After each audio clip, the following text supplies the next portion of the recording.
যে ঘট নিয়েছিল সে কোথায়?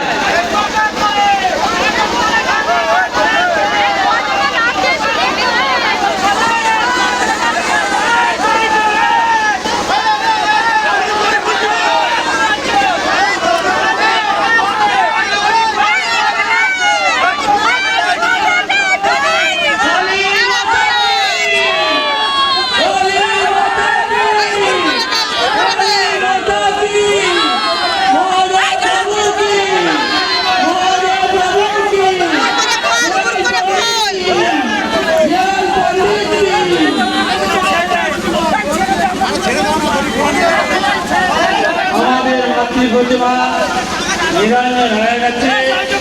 এবার আমরা বাড়ির পথের দিকে রওনা দেব।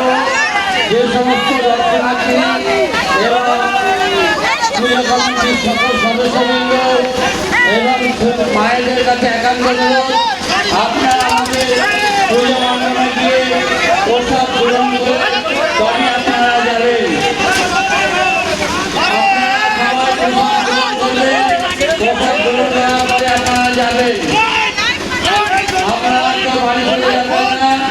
আমাদের মণ্ডপে গিয়ে আমাদের পূজা মণ্ডপে গিয়ে আপনারা প্রসাদ গ্রহণ করবেন। প্রসাদ গ্রহণ করে তবে আপনারা যাবেন।